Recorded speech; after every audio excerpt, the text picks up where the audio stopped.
Good evening. I thank you so much for joining us tonight.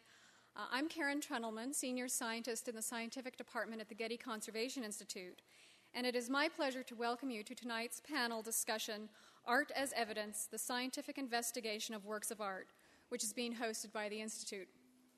As suggested by the title of tonight's panel, works of art may be considered as material evidence of the past, containing clues about the people, societies, and technologies that created them, how science is helping to reveal these clues, and how that information can impact how we understand, interpret, and care for art is the subject of tonight's panel discussion. Here at the Getty, I'm very privileged to lead a team of scientists in the GCI Collections Research Laboratory, many of whom have stayed late after work to join us tonight, so good going, guys. And our laboratory, we employ scientific methodologies working in collaboration with the curators and conservators of the J. Paul Getty Museum to address a number of issues regarding works of art. Over the past decade, the number of scientific laboratories and museums similar to ours has increased dramatically. And one of the issues we'll touch upon this evening is how the role of scientists working in museums has changed during this time and how we would like to see that evolve in the future. And so I know that we're going to have a fantastic evening tonight based on the conversations that we've been having all afternoon. I guarantee this is going to be an interesting and stimulating discussion. And so let's get the evening started. So it gives me great pleasure to introduce tonight's panel moderator, David Bomford. David is the Associate Director for Collections at the J. Paul Getty Museum and formerly the Senior Restorer of Paintings at the National Gallery in London. Please join me in welcoming David Bomford.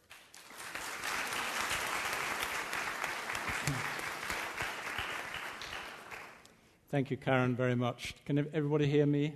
We're wearing these wonderful microphones, so shout out if any of us are not audible, please. Thank you, Karen, and thank you to Anna Zagorski and all your colleagues in the Getty Conservation Institute for arranging this evening and for inviting this impossibly distinguished panel of experts, whom I will introduce. And we're going to have a wonderful and stimulating discussion, as Karen said. Sitting on my far right, your left, is Terry Drayman-Weiser, and Terry is Director of Conservation and Technical Research at the Walters Art Museum in Baltimore, and has been involved with training conservators from Iraq, especially to do with the flood-damaged Nimrud ivories. And she recently received a very distinguished service award, the ICOM US Service Award, for her work in Iraq. Sitting next to Terry is Melanie Gifford, and Melanie used to work at the Walters Art Gallery in Baltimore, and they were in fact direct colleagues for 15 years, so they know each other extraordinarily well. But Melanie is now research conservator for painting technology at the National Gallery in Washington, and specializes in the art of Northern Europe, Van Eyck and Rembrandt and Vermeer. And if, Melanie, forgive me, if you'll allow a moment of personal reminiscence, Melanie is a wonderful lecturer, and I remember going to a lecture she gave on the techniques of Vermeer, and there was this spellbound audience, as silent as you are all just at this moment, as she described how Vermeer achieved those extraordinary, brilliant, diffused highlights in his paintings, the ones we all know, admire, and don't know how he did. And Melanie described how he would lay down a bed of wet paint, and a little teardrop of white paint would be allowed to drop into this wet paint and would just slightly diffuse into the paint around and make this perfect, soft highlight. And there was a sort of sigh in the audience as Melanie described this, and suddenly Vermeer became clear to us. Sitting next to Melanie is Chris McGlinchey, and Chris is the Sally and Michael Gordon conservation scientist at the Museum of Modern Art in New York. And before that, Chris was at the Metropolitan Museum working under the legendary John Brealey, who, although not a scientist himself, was a conservator who very much encouraged the scientific study of works of art.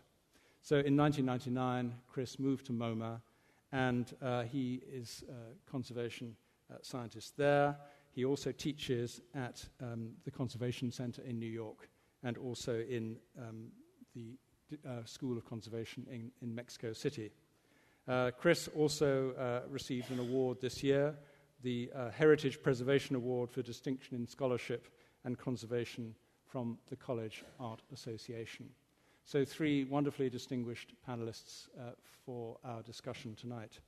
And the structure of the evening is as follows. Each of the panelists in that order will give a short presentation on a subject of their choice, which will illustrate a particular aspect of science and fine art. They'll do it straight after each other without a break, and then we will have a discussion on some of the topics that arise from those presentations.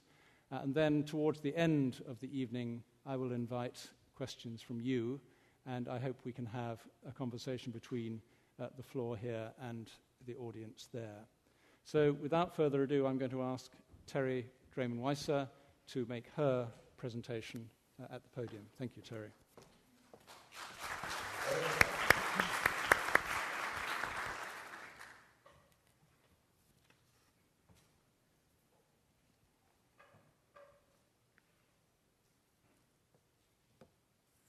Good evening. Can you hear me? In many museums today, there's a growing trend towards viewing works of art not only as aesthetic objects, but also seeing them as primary documents, that is, as physical evidence of times past and how artists worked. At the Walters Art Museum in Baltimore, this is certainly the case, as major parts of exhibitions have been devoted to technical discoveries. Recently, what has changed dramatically at the Walters is the way research on the collections is carried out. In the past, generally, technical studies were collaborations between curators and conservators, the former providing historical context, and the latter carrying out examination of objects using a variety of techniques to provide technical information. The conservator often called on the expertise of scientists to carry out analysis in support of the study. Today, the team now includes a scientist in the initial planning stages of the project. The advantage of this new approach is that questions posed can be addressed and answered more efficiently and effectively. The scientist can advise on what information can be gained through analysis and can develop a realistic plan and, more importantly, a realistic budget. Costly and time-consuming analysis that does not advance the ability to answer the questions posed or promotes collection of data for its own sake are avoided. Our technical study of the Shrine of St. Amandus, which you see here, is an example of such a team project, and I'm going to sort of race through this case study. This object is a reliquary shrine in the shape of a church, dated from the 11th to the 13th century. It was thought to have once held a body part of St. Amandus, the Apostle of Flanders, as he is known in Belgium for bringing the Christian faith to that country. It may be of interest to those of you who enjoy Belgian beer that he is venerated as the patron saint of brewers and pub keepers. The shrine was to be a focal point of an exhibition. In preparation for this, the curators for the show wanted to know more about it. They posed a number of questions. In particular, how was the object made? When was it made? Did it change over time? How and why? You can see in this slide, you can see that the primary project team consists of curators, conservators, and a scientist. The fourth category is adjunct scientists and consultants who were brought into the project by the primary team members to carry out specific activities. The first step was for us to understand the purpose of the object and how that might affect the interpretation or our observations and analyses. The upper left corner is an image of a reliquary shrine in a medieval book. This shows us that these shrines were carried through the streets on certain occasions. In the lower right, we see a shrine still used in processionals today. This is the shrine of St. Symphorian, which is It's in a village in Belgium, and our shrine is very similar to this one. What's important to note here is that these shrines may have been easily damaged during use. This shrine in the Hildesheim Cathedral in Germany has been in continual use since medieval times.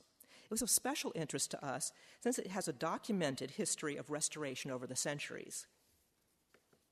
For example, it underwent restoration sometime between the 16th and 18th centuries. The image on the right, taken before a 1960s restoration, documents what that earlier restoration looked like. On the left is its appearance today. This told us that it is not unusual for there to be changes in the decorative elements during restorations. When we began the study on our shrine, it was important to have the scientists involved from the very beginning, especially with the conservators and the art historians during visual examination. This allowed the scientists to understand the physical nature of the object, what questions had arisen, and why, and to advise on what aspects she could assist with. The scientists and conservators began planning how to approach answering the curator's questions without causing damage to the shrine. We determined that some analyses and procedures could be carried out in-house, but others would require collaborations with outside specialists with skills in gemology, CT scanning, and dendrochronology. The surfaces of the shrine were examined under the microscope by the conservators and scientists to determine the methods of manufacture and whether they were consistent with medieval craftsmanship. All techniques noted were consistent. Scientific analysis with X-ray fluorescence allowed the scientist to determine the composition of the surfaces of the metal parts without taking samples or damaging the shrine. The results showed that the gilded plaques of the evangelists, which were on the roof, were fairly pure copper with a layer of gold, but on one of them, no mercury was detected. This indicated that the medieval technique of mercury gilding could not have been used on that plaque. Closer examination revealed that the gilding layer was significantly thinner on that plaque, and it appeared to have been artificially aged, since all of the scratches were aligned in the same direction. Some of the columns on the shrine were made of silver, but some appeared to be cast brass. Analysis showed that they were indeed brass, but made from an alloy composition that was not in use until well after the medieval period. Colorful enamels also decorated the surface of the shrine, typical of objects of the medieval period. However, X-ray fluorescence analysis revealed that all of the enamels, except one, could not have been made before the 19th century. Through scientific analysis, we knew that the decorative elements on the shrine were a mixture of pieces that were made with medieval techniques and composition. The pieces that were unquestionably pieces that were unquestionably no earlier than the 19th century. This is consistent with what we learned about shrines still in use, that they underwent changes unrelated to intentional deception. But what about the wooden core? If the core was not medieval, then the entire reliquary was a 19th century intentionally deceptive fabrication using medieval and new parts. We had two options for dating the wood, carbon-14 and dendrochronology, or tree ring dating. Carbon-14 would require cutting out a significant sample of wood, so we preferred dendrochronology. Many of the tree rings were hidden by the metal decorations, but CT scanning allowed us to image the hidden tree rings, and you see the CT scan on the right-hand side. Through visual examination and the CT scan, the dendrochronologists were able to determine that the most probable date range for the wooden core is 1218 through the third quarter of the 13th century. Through our collaborative teamwork, we concluded that the shrine is medieval in origin, but has undergone changes throughout its history, as others have, perhaps due to damage and subsequent restorations or additions donated by the faithful to venerate the saint. Thank you.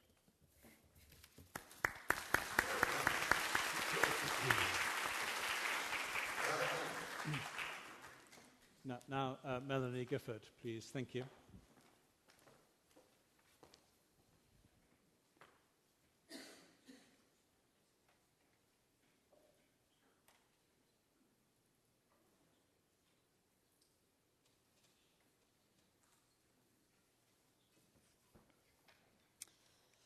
Okay, we can.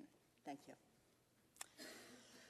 The example I'm going to show you today is of a technical study used in considering an attribution. What you're looking at is a painting of called The Mill at the National Gallery in Washington. We display it as a Rembrandt, but there have been doubts expressed on the attribution in the literature for quite some time. And I should say that Arthur Wheelock, our curator, has been a steadfast defender of the attribution since the 1960s. I had the opportunity a few years ago to undertake a technical study of all of Rembrandt's landscape paintings, which is actually a small number of paintings, for an exhibition that was held in Leiden and Kassel. But because I work at the National Gallery, I deliberately reserved judgment on this painting until I had examined all the other landscapes.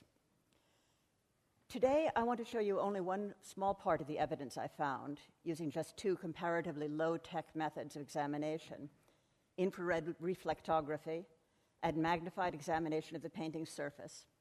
And I'll compare the findings here to two other paintings.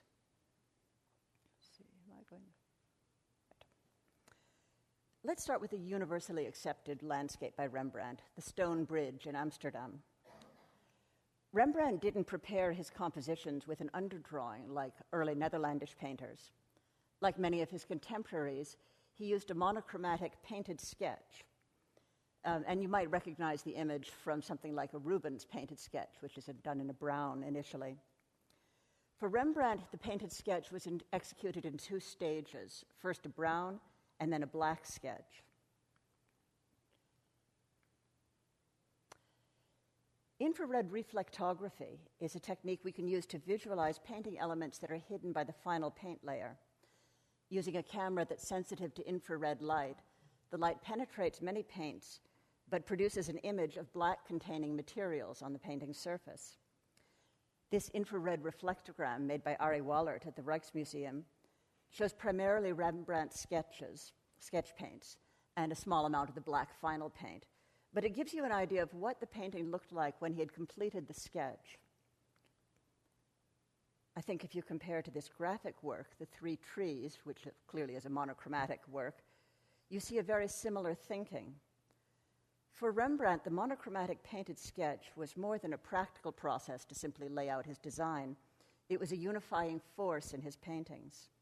He laid out the essential features of the composition, he established the play of light and shadow, and frequently he left parts of the sketch visible in his final image as an essential part of his image. To consider Rembrandt's use of both sketch stages in his final image, let's look closely at the lower left. Could we take the lights down at all? This is Rembrandt, so it's very hard to see. But we're going to be talking about this area here. And, okay. If you look closely at the lower left, you'll see a tiny little carriage and on the rutted road. The detail of the infrared reflectogram shows you both stages of Rembrandt's painted sketch. If you look closely at the painting, you can see in an area like this details of the brown sketch peeking through the paint. And then much of the image that you see in the reflectogram in particular is the blackish painted sketch. In this stage, Rembrandt built his design further. He used the brown stage for the general tone and the initial details. But then in the black stage, he built up his design in detail. The handling in this stage ranges from small details, such as the the precise handling of the carriage, to a much broader handling, like the ruts in the road. And I want you to notice in particular this splayed out stroke where the paintbrush sprayed out its hairs. So there's quite free handling in areas like this. This detail illustrates two aspects of Rembrandt's painted sketch.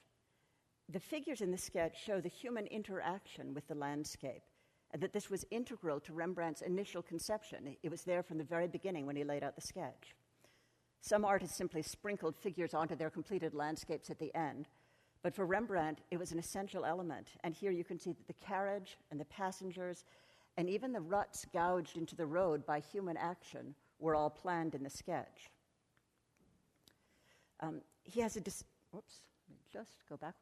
He has a distinctive way also of using the sketches in the final image.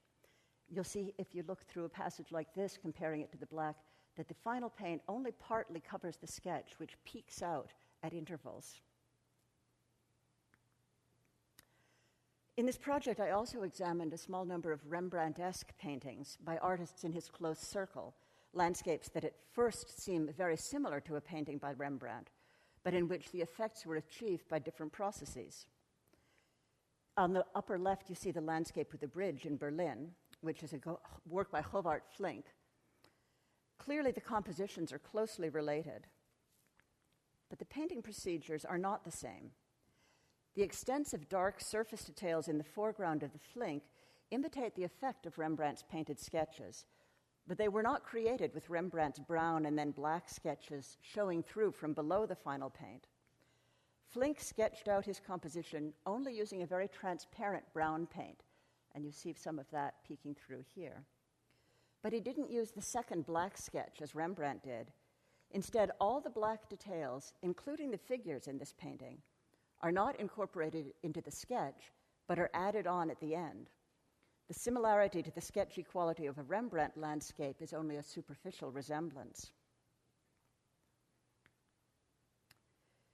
Because the mill is a significantly larger scale than all the other surviving landscapes by Rembrandt, it's the only painting on canvas, the only landscape painting on canvas, and it has significantly broader handling than the other paintings. And these differences have contributed to some of the doubts on the attribution. But in the handling of the blackish sketch and in the thinking behind it, I see the same mind. I think it's Rembrandt's mind. This infrared reflectogram detail was made by my colleagues in the National Gallery's Painting Conservation Department. And in this broad handling with some of these splayed out strokes of black paint, I think you might see a familiar look. Elsewhere, we see a familiar use of the brown and black sketches in the finished image. The brown sketch is used for tone, and you see parts of it peeking through here. The black sketch builds specific features, such as these ripples. I think you might also recognize the way the final paint both obscures and reveals the black sketch, which peeks through from below. The washerwoman's figure, her gesture, but also the ripples she makes in the river were all defined in that black sketch. This seems to me evidence that the human presence is integral in this landscape.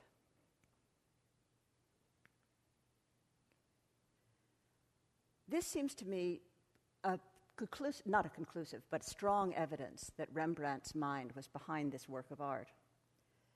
Technical data alone will rarely offer definitive evidence for an attribution. We don't have a stockpile of Rembrandt's DNA, so we can't have a slam dunk piece of evidence like that. But technical evidence must be interpreted in context to make sense if it's to be used in an art historical discussion. A study like this one, while using technical material, is simply connoisseurship with a broader range of images than the paintings themselves. By looking closely at and understanding the process by which a work of art was made, we have evidence for the artist's mind at work. And to me, this is the single greatest pleasure I take in this type of research. Thank you.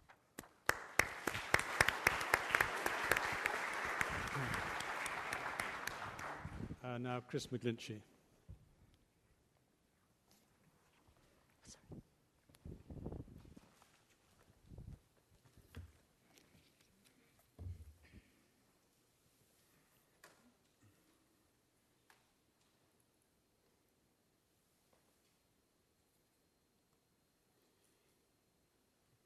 My presentation is going to be different from the previous two in that I'm going to consider three different artists. I'm focusing on very simple examples extracted from a very lengthy technical examination of these artists. But I think that the examples that I'll be providing tonight show really great examples of the dialogue that takes place in front of an object between a curator, a conservator, and a scientist.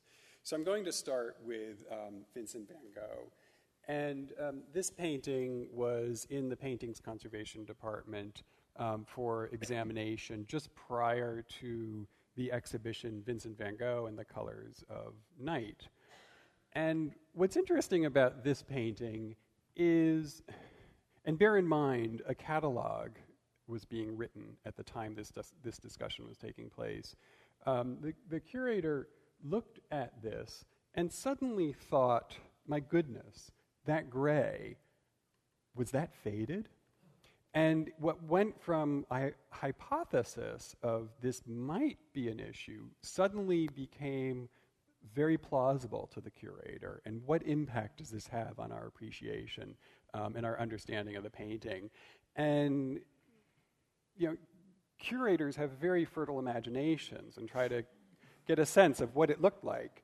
And this was a very time-sensitive issue since a catalog entry was being written. And this is the gray that you see here. And there was a valid concern, actually, because we know examples of his using carmine where it fades into white. And so it was a totally valid purpose to investigate this painting. But the most simple thing that we did is, illuminate it from below, reveal those shaded impastos of the gray, and what color do you see? That was the first hint that this gray always was gray. However, to make this entirely clear to the curator that indeed this always was gray, we took a cross-section and confirmed that the sample is gray through and through.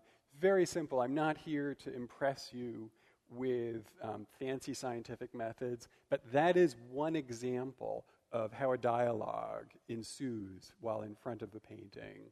So that was a really nice example. There have been many things to say about this painting from a technical perspective, but I think I want to move on and include other works to give you a sense of some of the other issues that we're frequently responding to. This is a study for Demoiselles d'Avignon. It's painted the same year as the final version. And it's a small painting, only about that large. And if you know the painting well, which you'll see shortly, you immediately are taken by the figure on the left, the man who's holding the curtain back. And you want to ask yourself, well, did he make it into the final version? And was it just painted out? What was Picasso thinking when he was making the sketch, the intervening time between making the sketch and starting work on the final version and executing it? Well, both X-ray imaging and near-IR reflectography do not show any evidence whatsoever of a sketch of a man that's been painted out. So it appears as though he kind of sorted out that issue from a perspective. The preparatory drawing or painting served its purpose. Where you do see changes in both the infrared and X-ray are these primitive masks that have been painted on the figures on the right. That's where you see these changes going on, and that's clearly a significant departure from the composition of the study that preceded it.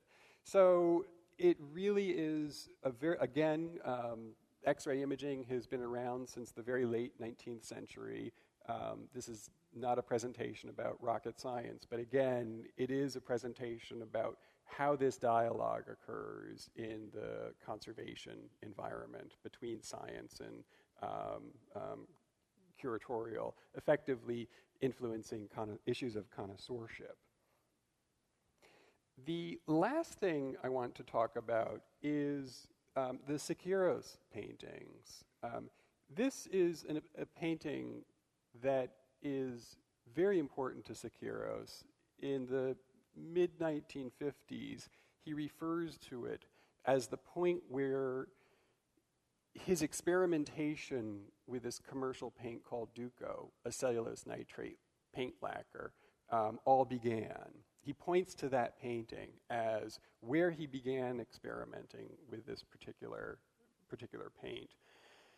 And if you know Sekiros, he was a firebrand of political inspiration, and he really was a political activist and used painting as his means for communicating that. But what's interesting is scientific analysis does not find cellulose nitrate in this painting. It's an oil paint with a resin. He painted this painting in Uruguay in 1933. Duco had already been out for almost 10 years. There are a couple of arguments here. It's a little bit,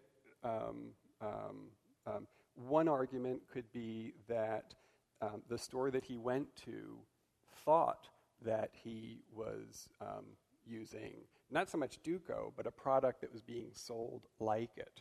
Part of the problem was Duco was so popular that many manufacturers were selling clones or paint that was labeled as such but was not as such. So you have to give him the benefit of the doubt that he may have actually thought that he was working with Duco at the time.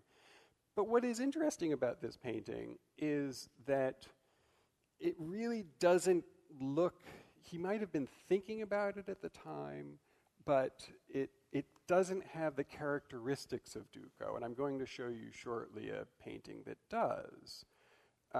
There's another painting, a portrait of Maria Asunsolo, who was a patron of his, that basically funded his travels, that he did use Duco, or cellulose nitrate. But you could imagine that someone like Sekiros wouldn't really want to point to that painting, basically a benefactor that supported his work. But his political beliefs were so powerful in a way that this is the painting that he talks about where it all began. This, however, is a painting that is clearly a cellulose nitrate Duco-based paint. It's Collective Suicide. It was made during the experimental workshop that took place in New York City between 1936 and early 1937. And the detail, the tiny little postage stamp size detail on the right that you see, gives a lot of examples of the qualities of Duco that you see. And for one, he sprayed it, and you can see his stenciling technique. As a matter of fact, if you look closely, you can see this double exposure technique where he can create the perception of depth by first painting that horseman in a bright lavender and then slightly putting the stencil askew and respraying in black. If you look at that yellow squiggly line, if you looked at that in raking light, you wouldn't really see any profile from that squiggly line, but amazingly enough, it is really an opaque pigment and does an excellent job of hiding the surface that it's painted underneath. And so when you intuitively have an understanding of the paint properties of cellulose nitrate, you have more of an informed dialogue in front of the painting. It's not as though you're saying that's cellulose nitrate, but you're saying this has the properties of cellulose nitrate, and this is how your dialogue proceeds from this painting. So I think those are, and from a conservation perspective, if you, it's imperative that you understand and know the composition of the paint that you are treating. So you could imagine if you didn't have scientific analysis and you proceeded with a treatment on the assumption that Sekiros had to be correct and that proletarian victim is cellulose nitrate, your response to how you would clean such a painting would be totally unanticipated. So this just is a quick kind of skimming over the surface of how science interacts with conservation and curators at the Museum of Modern Art in New York. So I thank you so much for your attention.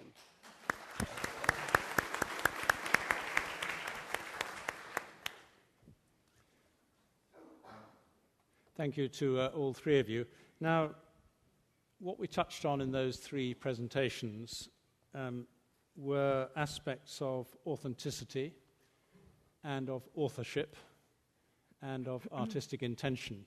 And I really want to open up the discussion in those areas to see how science helps us illuminate those aspects of an object and a work of art. And I think in the three periods we're looking at, the medieval period, the Baroque period, and the modern period, the emphasis changes, I think. With Terry's shrine, we were looking at really aspects of authenticity. Was this an authentic object? And how do we actually define authenticity for an object like the one you were describing? I mean, how much of it has to be present for it to be an authentic object, for example? Well, this is something that we struggled with a bit as well, because authenticity does become very complex. In some cases, if you want to be a purist, you would look and you would say, well, there are parts that are authentic, meaning that they were made in the 13th century, but there are parts that were not.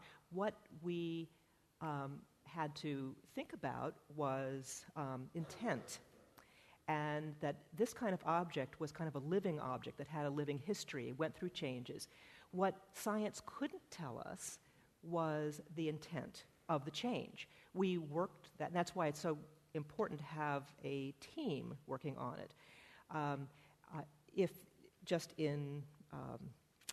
you were to look at it just from the point of view of, is it all original, you'd have to say, no, it's not. And an art historian might say, well, it's and this is a dirty word, pastiche.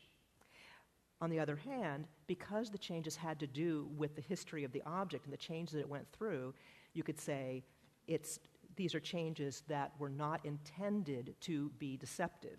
Now, that one plaque that I showed that was on the roof, the one that didn't have the mercury gilding, that, I believe, was intended to deceive because there was a missing plaque. And that, because of the artificially aged and rubbed surface, they were trying to make it look old. I'm certain that the other parts that when they were added to it and changes were made, they were not made to look old. They were made to look like it was a fresh and wonderful surface.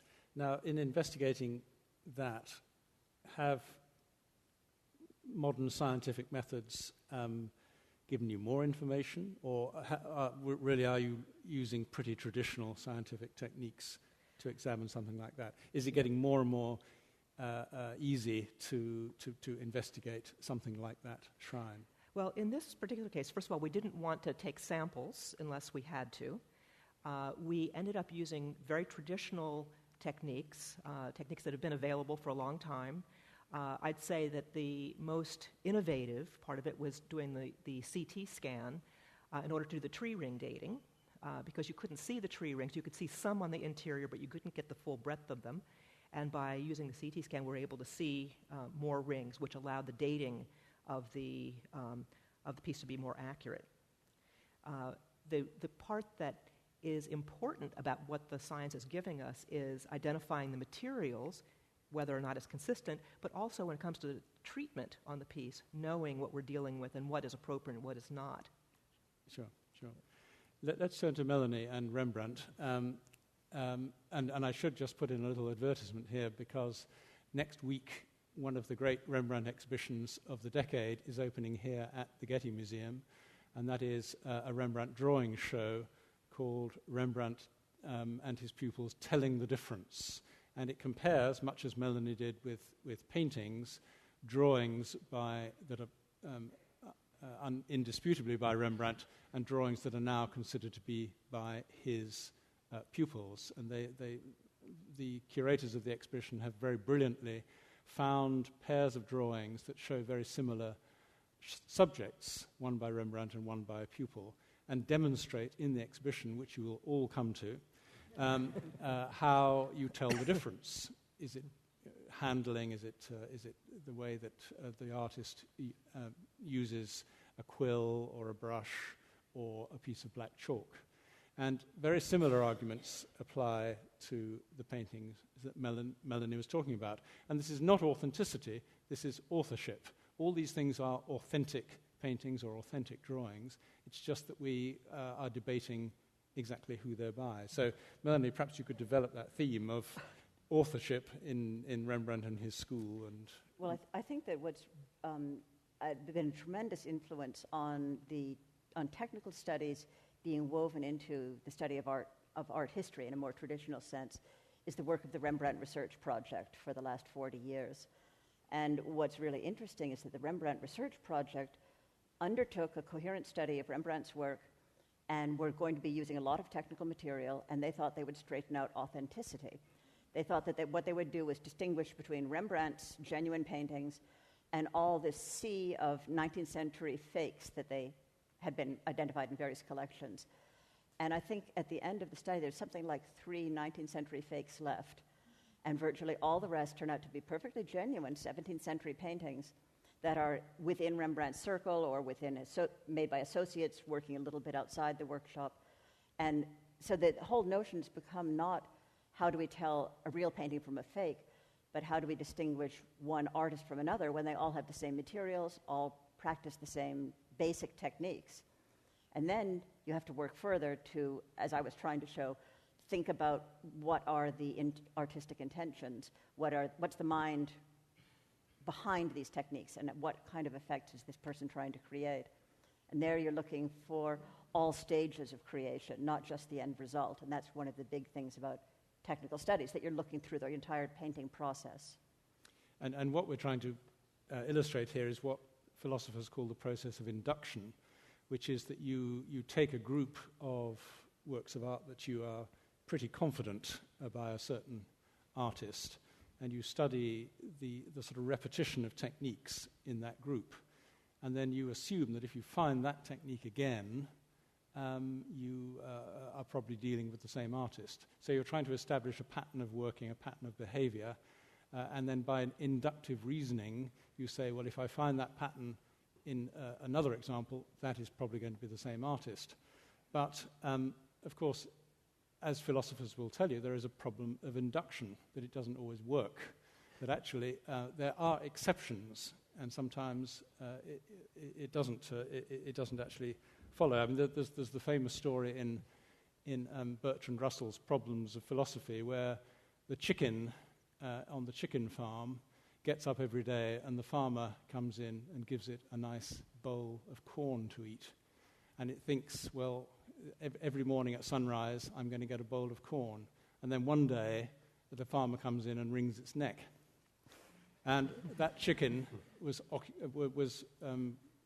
trying to apply the rules of induction because he knew that every day would be the same. And in the end, he had the problem of induction, and his inductive process failed. And the same can happen with attribution of works of art. But we'd be in chaos if, in general, induction didn't work. And in general, it does work. So we can apply the sort of processes that Melanie does and look at patterns of working in Rembrandt and in other artists and try and inductively assign other attributions. What we come to with Chris, of course, is something else. And really, I'd like him to comment on a couple of things. And that is that with Terry's medieval materials, with Melanie's Rembrandt and his workshop, there's a sort of predictability. You kind of know what's going on, or you know what to expect. When you get into the 20th century, it's a different game altogether. Artists are using anything and everything, and there's no secure handle to grasp about authenticity. And so you can't really argue inductively in the 20th century, can you? No, you cannot. But before I go into that, I just want to say from my work at the Met in the late 90s on Rembrandt, not Rembrandt, what Melanie says makes so much sense. From some of the paintings that I examined, it really does hold true what she's saying. So just in case you were wondering. We should just say in Rembrandt, not Rembrandt, at the Met, that actually the curator and the conservator didn't agree on many of the attributions, and they produced two separate catalogues. Which is why there were two separate catalogues. It's a twofer. Yeah. One thing about the Securos, the issue of authorship, is, well, how do you author work from a collective? And this was something that was learned with our research with colleagues in Mexico City. We essentially had a reconstruction of this experimental workshop where students learned techniques of the experimental workshop from students of Securos. So these were informed hands. And one of the interesting things that became evident from this exercise was that Securos himself couldn't have made these paintings. It required multiple hands. I don't really show any of those. I didn't show any of the details in the last slide, but in his pouring of paint, delivered in different solvents, where he would get this marbleizing effect and allow the paint to run around the panel. The panel had to be rocked by a minimum of another person, ideally by two people holding either side of the panel. So you're talking about 3 people being involved with the painting process, essentially. So how do I identify a hand in that regard? I don't pretend to answer that question, but it does make the issue of authorship somewhat complex. There was, in addition to that exercise, a panel discussion that took place at the Sala de Arte Público de Securos in Mexico City. And on that panel was Raquel Tibol, who was Securos' last assistant cataloger. She's a Securos scholar. She's a wonderful force. And she is very passionate about the Securos image. And initially, she felt that we were wrong, that Securos was, más fuerte. He could do this stuff by himself. And when we elaborated on what we were talking about with regard to the nature of the atmosphere around the construction of the paintings, she conceded and felt that that was, entirely plausible and in fact quite likely of how these paintings came about. It was a wonderful experience being involved with that group. So, the issue of authorship is a tricky one when it comes to 20th century paintings. I guess I could think of Rothko, for example. Everybody brings their kid in front of a Rothko and they say, my kid could do that. And it's just not true. It's not true. But one of the things we've used XRF for example, is I think that science has advanced to the point where it goes beyond just identifying materials that artists use, but it identifies how artists used materials. And I think, again, Melanie's examples of the economy of Rembrandt's brushstrokes and using the underdrawing as part of the final composition, it really does make sense. And Rothko, in some ways, was not entirely dissimilar, because when you look at these very brilliant colors in lower layers, you find that he actually had anticipated what his ultimate image was going to look like by incorporating those more intense colors in upper layers. And XRF tells you this. And XRF can show you, if you plot that spatially, you can get a sense of how Rothko approached his painting. And so what we're looking at here is how science illuminates works of art for us, but also the limitations of science. And Melanie used the word which I think we should celebrate, which is connoisseurship. And in fact, I think it's impossible, isn't it, to separate the two, that actually science simply reinforces our connoisseurship, or connoisseurship reinforces our scientific investigation. I think that it's important to remember that a generation ago, I think most art historians thought of science as something that offered a piece of evidence that would be conclusive, and if there were lead in a certain layer, we would know this is of this period or not, by this artist or not. And people are finally beginning, the word is spreading, that in fact, technical data need to be interpreted just as much as attributions of paintings do or anything else. Experts can disagree just the way they can in a courtroom over forensic evidence. It all has to be, it's one more piece of information to be interpreted in context. Anything to add to that? Well, one thing that I would like to add is that over time, we've certainly seen more interaction amongst the curator, the scientist, and the conservator, which I think is a very healthy thing. I mean, my own experience, I know that many years ago, when we did have this separation of the scientist sort of outside of the laboratory, usually in a university setting or an industry, that they didn't have the experience of working with art materials, the kinds of things that we might be seeing, changes that might be occurring. And I know in my experience working with metal objects, they would say to me, oh, you deal with exotic metals or exotic alloys. There are things that they weren't familiar with. And because of their lack of familiarity with the art materials, they would come to certain conclusions, very, very definitive conclusions, saying, you're not seeing what you're seeing because that's impossible. They weren't understanding the processes that, let's say, a metal might go through when it's solidifying, not in the most ideal kind of environment. And so we were seeing different phases from what the metallurgist would assume you'd see at room temperature, that kind of thing. So I think it's been a very healthy thing that we now have so many in-house scientists who are working specifically with the curators, with the conservators. They're getting in their training more experience, and also that conservators are getting more science in their training, and that curators now seem to be getting on that trend as well.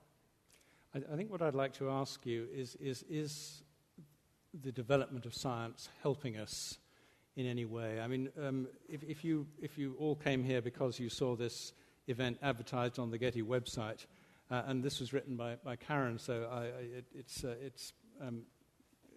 very interesting selection of techniques here.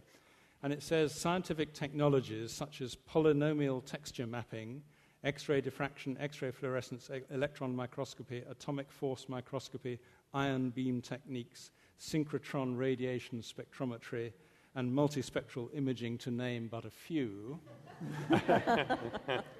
Now, I don't know if any of us have ever used any of those techniques, and probably the techniques we use are rather traditional and old-fashioned ones. But can we sort of say, well, these new and ever more refined techniques are going to help us? I mean, how do we look at those? Are we? Is this just angels dancing on the head of an ever smaller pin? I don't know. I don't think so. I think that there's always been two types of analysis, I think. One gives a broad overview of a certain feature in a work of art, mapping it over the whole work of art. The other gives us really in-depth information, very detailed information, but at a single point. And this often requires taking a sample. And I think that new techniques are coming out that are starting to be more sophisticated, give us more information in an overview mapping sense, that are also going to inform our use of the point analysis methods. So that the interaction of these new techniques are going to give us more and more information. We'll be able to infer from point analysis information about the work of art as a whole, and we're going to be progressively reducing our need for samples probably over time. I should say, sampling is as minimal as possible. Samples are only taken from unobtrusive or essentially invisible areas, and they are microscopic. And they're only taken to answer questions that can't be answered any other way. That being said, the fewer samples, the better in the long term. And I think that's a trend that we're going to be getting information throughout the whole work of art, rather than just very specific isolated points. I think probably we have a sort of comparison between what we might call museum science and university science here. And as we were discussing this afternoon, we said one is a problem in search of a solution and one is a solution in search of a problem. So it's a matter, I think, of whether we, in museums, and we all work in museums, whether we wish to investigate those ever more sophisticated types of analysis. Chris, what's your view? Yeah, well, at MoMA, we're definitely developing an integrated approach. For example, with the Starry Night, we used multispectral imaging to select locations for XRF analysis so that we could get a kind of complementary approach. XRF is great for identifying some pigments. Multispectral imaging is great for identifying some pigments. So it was a complementary approach, and I think that this is certainly something that is going on at the National Gallery. But I think more institutions are adopting this. And in fact, we've probably been doing this and not quite recognizing it. If you think of taking an X-ray of an object to look at possible areas of restoration, and that helps you zero in on sites that you want to example. As far as esoteric analytical methods are concerned, I think that they are great to know of, so that when you need to use them, you know that you can use them. And another thing is, and I don't think we didn't really talk about it here, but another role science plays in the conservation community is the research and development of new conservation materials and new conservation techniques. And there are certainly instances where atomic force microscopy, for example, is something that is very useful to have when you're characterizing, say, phase separation of an adhesive. So it's not, I would never, in my laboratory, go to my boss in an effort to justify buying an AFM, but I would love to have access to one, which I do. So it's a sense of, an artist has their palette, a conservator has their palette, and a scientist has theirs. I have to just make an observation, and that is that as a conservator, sometimes we become paralyzed in carrying out treatment for a number of reasons. One may be thinking about altering something that would affect scientific analysis. But also, one of the things that concerns me is, especially when you have such a separation between the scientists who may be working with a specific piece of equipment or several pieces of equipment, that unless they are really familiar with the work of art and familiar with the history of a work of art, that it can send you totally down the wrong path, too. So just one example that comes to mind. A bronze may have been treated with some kind of silver nitrate solution or silver oxide solution in its history, and someone wants to know what the alloy composition is, and they begin looking and they see silver mixed with all the analysis. And so the scientific report says that there's silver. And then, as you proceed down this path, either the curator or the conservator proceeds down that path. That's why I think it is so important to have that dialogue together, to be understanding what the past history is and what the possibilities are, what treatments have existed that may have been, and there may be no documentation. It may be that the current conservators have no idea what the past history has been. So I think there's a danger in looking with too much analysis at something without more background. Is there anything that you wish science could do in looking at works of art that it hasn't been able to do yet? That's a difficult question, isn't it? I mean, for example, I mean, there is in the field of paintings, we find it very, very easy to analyze pigments. You know, it's been going on for decades. We find it much more difficult to analyze the media that pigments are dispersed in. And really, it's still a very imperfect science, I would say, analyzing media. But are there other things that you wish science could perfect, could help us to do that at the moment we're powerless to do? For me, I would like to see the development of new treatments. I think that that's an area that we do have some problems with works of art that we have no current treatment for. Deterioration is continuing. We also don't know, in some cases, what the best environment is for preserving works of art. So there are areas for research, I think, that are ripe.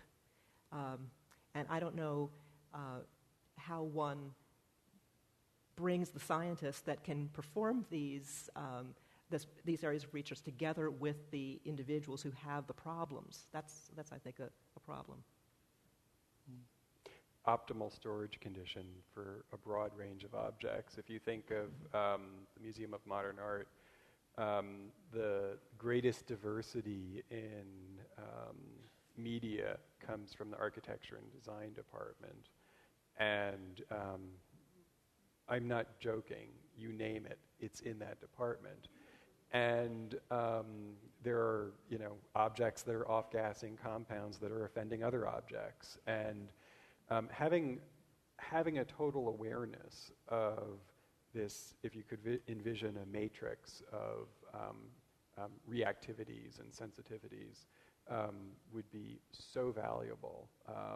Our gut instinct is to put it in cold storage if it's unstable, but that's from a chemical perspective, and without getting too technical, there are circumstances where cold storage might not be the best thing to do, and I think we're kind of at the dawn of realizing that and developing a broader approach that is materials based, that totally supports what you're wishing for, Terry. But as you could imagine, it would require an army of scientists with an incredibly diverse array of backgrounds that would be required to do their own research, but also to collaborate amongst each other. So it's a lot of work, but there's certainly evidence of that getting underway at various institutions. How do you see the situation of science in museums today? I mean, we, the four of us, are very fortunate in that we represent museums where science is taken seriously, where it is used, where it's an essential part of cataloguing, of curatorial life, of conservation. But there are hundreds, thousands of museums around the world where it's just doesn't play any part at all. Do you see the situation improving for those museums, getting worse? Do you see science actually falling away as a discipline? I mean, it's true that conservators are becoming less and less influential in many museums in the world, and that worries me. That the seniority of conservators. How do you feel about that? There are two things I'd like to say. One is we owe a huge debt of gratitude to the Mellon Foundation that has, for years now, prioritized the development of science at institutions that appear to be science-friendly but low in resources. And they've done a fantastic job. I wish we could have a map of the United States with little pins showing where the Mellon has had an impact on advancing science. It would be genuinely impressive. And I lost my train of thought. There was one other thing I wanted to say. But well, while you're thinking of that, I'd like to just add a comment, and that is that I do worry about exactly what you're saying. I think that the institutions that have scientists, and the Mellon has very generously given funding to, that those will include scientific aspects of things, but I think that in many museums, and this became very clear to me also at the last International Institute for Conservation meeting, speaking to conservators from other parts of the world and feeling that things were slipping away from them. One of the things that I feel is, and I think things go in phases and trends, that there is more emphasis in many museums in the aspect of education, and that I think that in more museums now you have conservators being involved, and if they're not, they should get involved with education of the public, not just trying to educate the curators, but educating the public as well, so that the conservator is not viewed as the person behind the closed door that absorbs all the resources and takes all the money, but actually is involved with the museum programs. And I think that the public is very interested in the scientific aspects when they're worded in ways that they can understand. It becomes a window for people to get more involved in the works of art. And then I think that the word trickles to the people who need to know that this is something that the people are really enjoying and they need to continue to support it.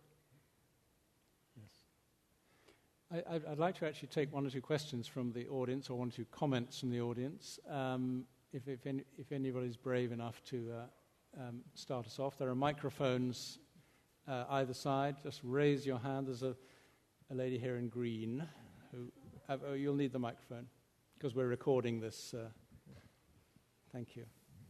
I wanted to ask Terry if you could explain a little bit more about how the CT scan dates via the tree rings. Thank you for that question. The CT scan itself doesn't date the tree rings. What it did is, because the dendrochronology is able, the technique bases the dating on being able to see the tree rings and to measure the distances between the tree rings in the wood. Some of the wood was visible on the inside, but you couldn't really see very well on the inside, and also it only gave you a certain kind of view, whereas it didn't go all the way down to the bottom of the shrine. So by using the CT scan, you could see behind the metal, you could actually see the wood, which revealed all of the tree rings that were hidden by the metal. This image allowed the dendrochronologists to take their measurements and to date it. So the dendrochronology was done by dendrochronologists to date it. The CT scan was done in a laboratory in a hospital. So it's just, they facilitated the ability to the dendrochronologist to see the tree rings. So the tree rings, how close they are together, can tell how old the tree is as far as yes, that when you far can back in actually time? visually, if you were to take all the metal off, you could have seen those tree rings and they could have dated it, but we couldn't take the metal off. But and the way tree rings are dated is that the pattern spacing, 3 thicks and 2 thins, which relate to the rainfall in the area at the time, is compared to a master chronology. And if you know the region in which the trees were growing, then you can find where in the master chronology this particular pattern falls. Okay, thank you. Also, I wanted to ask you about your comment about the pastiche. Pastiche? Yes. If they had chosen to do it in a different way, there must be a lot of debate going whether they had chosen to make it almost match so that it would be consistent in style versus putting something very modern looking in there just to show that it wasn't consistent. What would you prefer they had done? Well, I think that for most of it, the intent was not to make it blend and not to make it not blend. I think that it was just a matter of wanting to decorate it. It was the way you'd venerate the saint would be to add gold and gems and other materials to it.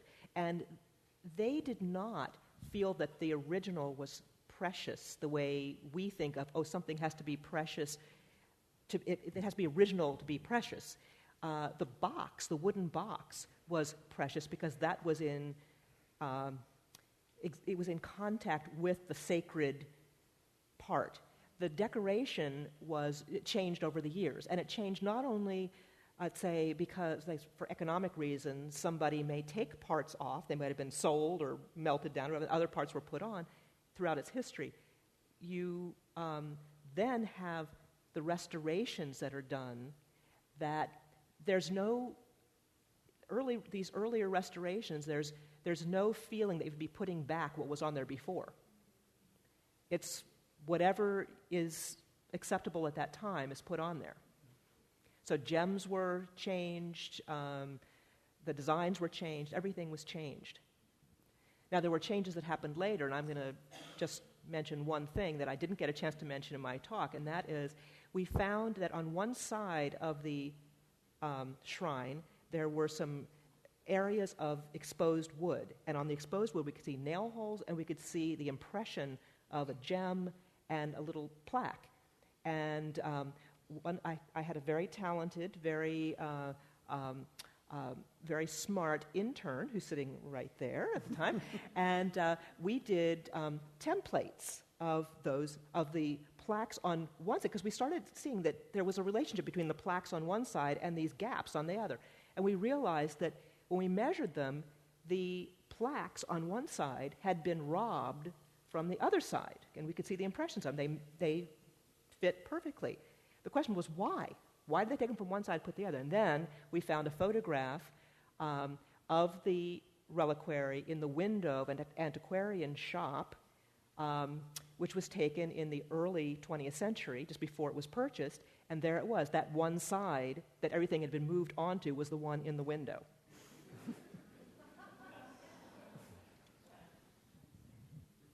Yes, here, please. Thank you. Can you hear me? Yes. Regarding Van Gogh's Starry Night, what was the curator's concern about the gray pigment? Just their interpretation. It's always been seen as a night scene, and if there was red in it, the concern was, well, is this a twilight scene? And also just, is this an accurate is what we see what Van Gogh saw?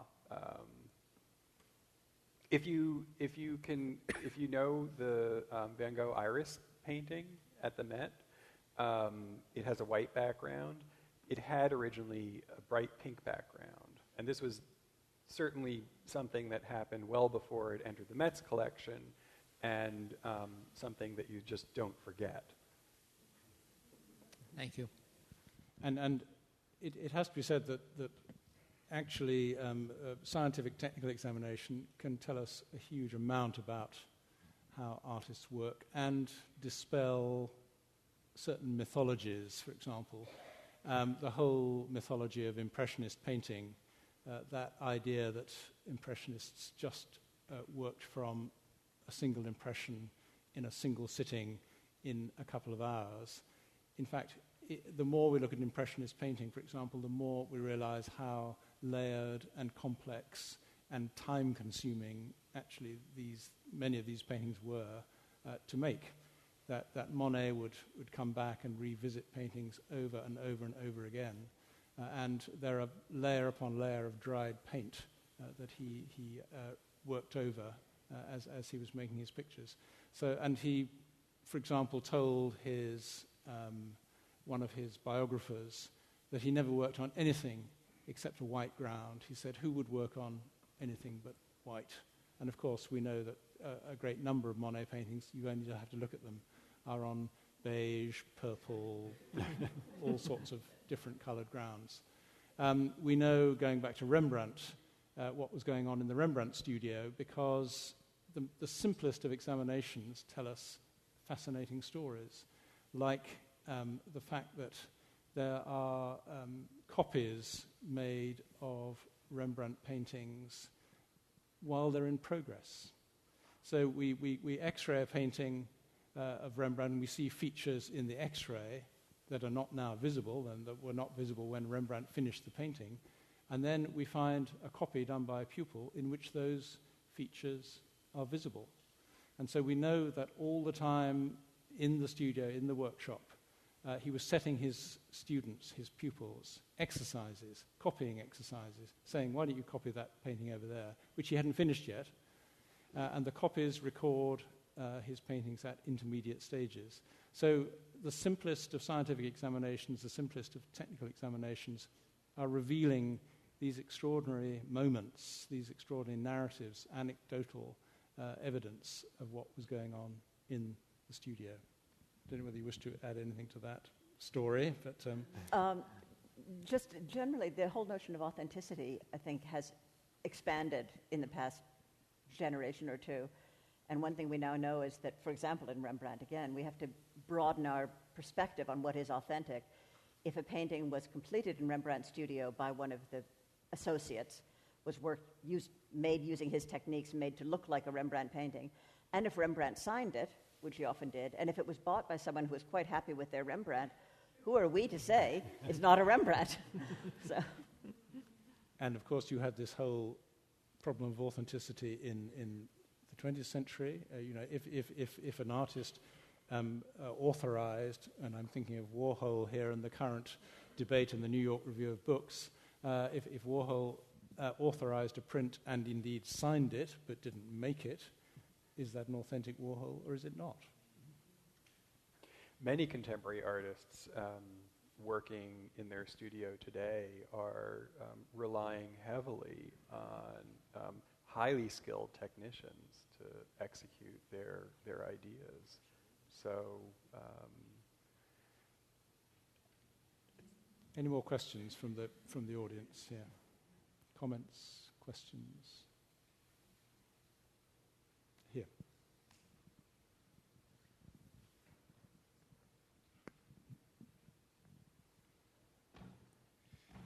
I was wondering how often it happens that the incredible amount of knowledge that you are gaining is being abused for falsification, for the perfect falsification. We wouldn't know.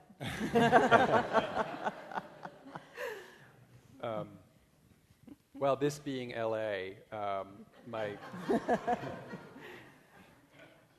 I'll tell a Van Meegeren story.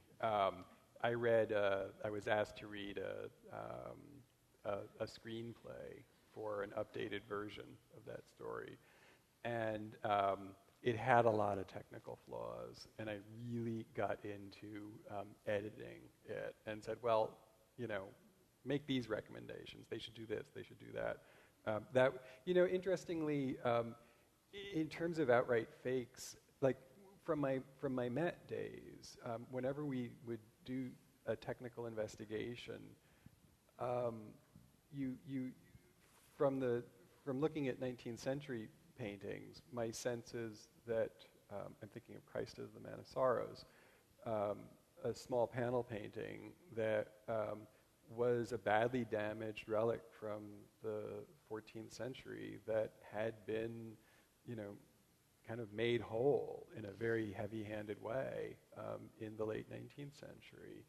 And our sense was that this was just a decorative piece, that if you could imagine someone wanting that type of furnishing, and then when they pass on, their heirs would certainly prefer to inherit something from the 14th century than something that's 50 years old. And that's where things get murky.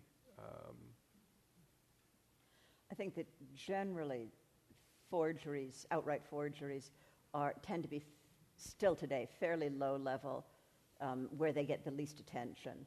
So I think that our techniques are such that, and modern production methods of materials are such that it would be very hard to make something that would be totally undetectable, no matter how much information we put out. I think that if you go to great lengths to make your pigments exactly appropriate, your medium won't be appropriate, or there'd be something in there. But I think that if you wanted to make a forgery, I'd aim at the middle market, and I think you would escape notice that way. The paradox is, Melanie's right. You could gather together the perfect set of materials consistent with particular era, but then you would have the dilemma of how would you make it look that it was that old? And then if your interest was, I just want it to look that old, the materials that you'd be using would be so anachronistic that you'd be able to sort it out that way. So there's this issue of, as a forger, what are your priorities?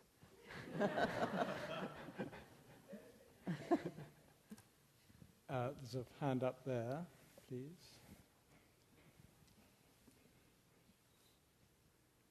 While we're waiting for the microphone to move along there, it's very interesting. Chris just mentioned Van Meegeren, the forger of the Vermeers, who, of course, was arrested for collaboration with the Nazis for selling them a Vermeer, which in fact he'd painted. And he had to prove his innocence by painting another Vermeer in prison. But in fact, the famous Vermeer that he painted, the Supper at Emmaus, is on view in the Boijmans Art Museum in Rotterdam, somewhere down near the restrooms. And it is terrible. It is absolutely awful. And how anybody could have really mistaken it for a real Vermeer baffles all of us now. But there was a sort of collective hysteria. And because one great art historian believed in it, and it was published in the Burlington magazine, and you can still look up the article in which it was first published, which makes very, very amusing reading now, because that one influential historian supported it, and his acolytes followed on and supported him. This sort of hysteria took over, and it was considered genuine. And the scientist, a man called Paul Coremans, who exposed it, who said it's painted in some sort of Bakelite plastic, was hounded and was persecuted and was savagely criticized for trying to undermine the reputation of this scholar who had authenticated it. So the skullduggery there, there are very, very difficult moments in the application of science to art history, which still resonate. Now, please, you have the microphone. Oh, I forgot my question. No. Just kidding. I have a question for Terry. And recently I've come across working on a Han Dynasty Chinese bronze. Could you hold the microphone a little closer? I didn't hear the beginning of your question. Yeah, I was working on authentication of Chinese Han Dynasty copper alloy funerary object, and the curator was under the interpretation at one point you can actually date the metal, and I have run across issues with it in the sense that I have questions around it, and although the XRF that we did the analysis on that, and then also X-radiographs, but there's still questions around it, and I was wondering if you could talk a little bit, because I know you've had a lot of experience with the copper alloys. So you say that this is a technical study to see if the piece is ancient, or that you already know it's not ancient. The question from the curator is how much of it is real. Oh. And through the XRF, we could tell what pieces of the components of the piece weren't. But at the same time, when you're looking at it, because with an artist background, I've cast before and I've looked at it, and it's very suspicious, and it looks like it could easily have been dipped. But I've read that it's very difficult to imitate in the laboratory what type of the stratigraphy of the corrosion of these objects. So I'm wondering, what other techniques that you've used as a conservator that might, outside of taking a thin section and doing that, is there anything else that you look for? Well, with respect, Terry, this sounds the sort of detailed question that might be better handled face-to-face if you're after the event, because this is going into considerable detail here. Well, I will just say this. I mean, yes, I think that we should correspond and we can get into details, but when I was in China, and this has to do with fakes and forgeries. Of course, it's illegal to take out of China anything over a certain age. There were lots of things in the shops that were for sale that looked very, very good. In the conservation laboratories, they were making objects, and this is in the conservation labs, making objects using the same kinds of molds, the same alloy compositions, and they sat with the original object in front of them and they used crushed minerals of the type on the object and painted on the layers of corrosion to the point where the trained eye would not be able to tell the difference. So that's one of the things that you have to, and these were usually meant for copies to be shown in their own museum, because part of the conservation route was to put away the original to preserve it. But many of these have gotten onto the market. So that's something that is a big difficulty. We have time for just one more question, if there is one, right here. Sorry? Yeah. You've told, this is a question for the whole panel, you've told two stories this evening. One story is a story about technique and about technology and about the capacity to learn things through science. And you know, it's a sort of CSI story, you know, that rather naive kind of infatuation. You're not naive, but the presentation that we have of CSI is like that. And then there's another story, which is a story about institutional change, about collaboration, about working together with different groups of people, and which is really about the way in which work is organized and museums operate, or institutions like that. And I wanted to ask everybody, which is more important? I mean, which is fact has been more important in the work that you've done? Is it really about establishing new kind of protocols for working together with different kinds of people, scientists, curators, and so on, or is it actually about cutting-edge science? I would say that both are, of course, essential, but I think that you can never use the cutting-edge science unless you've got the collaboration working. And to get the collaboration working, the single most important thing is to work on our language skills. That each of us, we have these three different areas of conservation and science and art history, which use totally different vocabularies, and the way you speak shapes the way you think, and vice versa. I think by training people early in their careers to use the language of the other areas and to get people to work collaboratively from a very early point will actually change the way people are thinking and help them frame the questions in such a way that their colleagues can understand them and apply these wonderful cutting-edge techniques to further the investigation. Scholarship is, obviously it's incredibly important, but what is time-sensitive is preventive conservation. If I had to look at how I was going to be spending my week and it didn't make a difference, I would be doing research on advancing our understanding of proper storage and exhibition of objects, because we can always go back and re-examine for curatorial purposes, for connoisseurship purposes. Those are very important, especially when you have an exhibition opening 9 months down the road. But when that's not always the case, the works don't need to be examined because they're about to be treated.